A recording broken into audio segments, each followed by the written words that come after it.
Hello, this is Professor POTUS, and welcome to POTUS ABC Kids here on YouTube. Hey, guess what, parents, teachers, kids, and homeschoolers? I've got some recommendations for really awesome children's history books.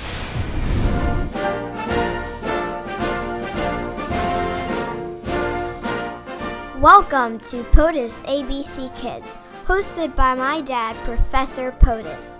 POTUS ABC Kids is a fun place to learn and play. And now, here's your host, Professor POTUS.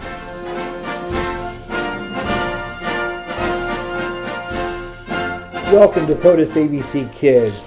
This is a fun place to learn and play. POTUS stands for, of course, President of the United States. We're teaching kids the ABCs of American history. And I want to recommend today 4 really awesome children's books to help teach your kids about American history and about presidents. The first one was published many years ago by Lynn Cheney. It's called We the People, The Story of the Constitution. It has some wonderful illustrations, and it basically goes through May through September back in 1787 and tells the story of how the United States Constitution was drafted. This is Dr. Benjamin Franklin. There's some pictures in here, illustrations of George Washington, who was the presiding officer, and also James Madison, the primary architect of the Constitution. So here it is, We the People, The Story of the Constitution by Lynn Cheney. Book number 2 is hilarious, Presidential Pets, okay? This is by Julia Moberg. The weird, wacky, little, big, scary, strange animals that have lived in the White House. Wonderful illustrations in this book, and many of our presidents have had an unusual array of pets that have lived at the White House. Teddy Roosevelt, probably the most interesting. Essentially, Roosevelt, 6 kids, right? He loved children, he loved pets. He essentially had a zoo at 1600 Pennsylvania Avenue. I mean, not just dogs and cats and chickens, but they had parrots, they had hyenas, guinea pigs, goats, cows, even a bear. Here's another good story. 1825, President John Quincy Adams gets a really interesting pet for a gift from his friend, the famous French general, the Marquis de Lafayette. It was a pet alligator. What are you going to do with a pet alligator? Well, John Quincy Adams puts it in one of the bathtubs in the White House. The alligator is not full size. It's probably just about this big. And he leaves it in the bathtub and kind of forgets about it. And a couple of nights later, he and the First Lady are hosting a dinner at the White House. And the legend is this lady goes in to use the restroom, and you could hear the screams all the way down Pennsylvania Avenue. Anyway, Presidential Pets by Julia Moberg. You can get this book, I'm sure, on Instagram or eBay, maybe even find it in your local bookstore. Now, here's a really good book by Cokie Roberts called Founding Mothers. Remember the ladies. That's the word of Abigail Adams when she wrote her husband John Adams when he was in Philadelphia. She said, hey, when you're putting together this new government, don't forget about the ladies, okay?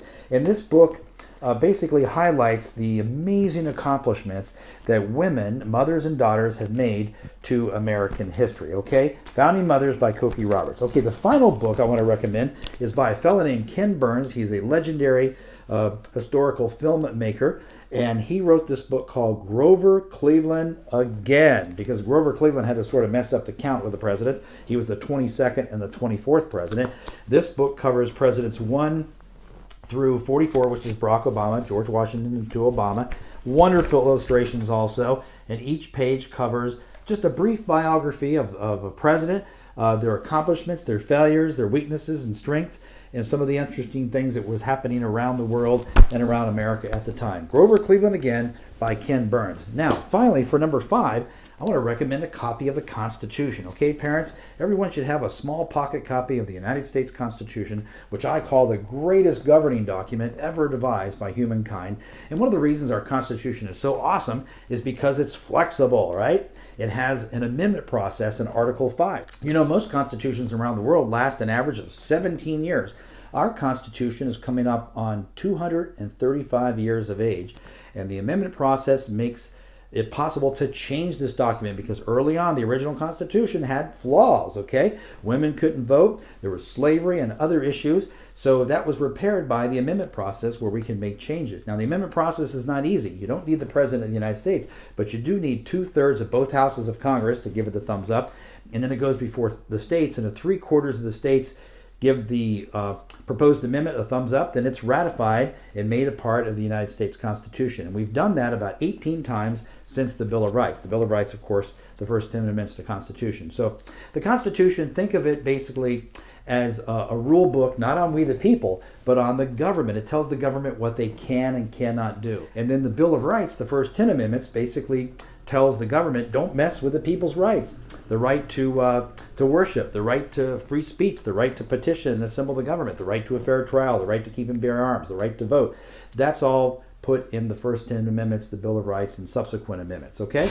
Okay, that's my book recommendations for this week. Thanks for joining us here on YouTube. If you like us, please subscribe to us, okay? Tell your friends and give us a thumbs up. This is Professor POTUS. Have a great day, and we'll see you next time on POTUS ABC Kids.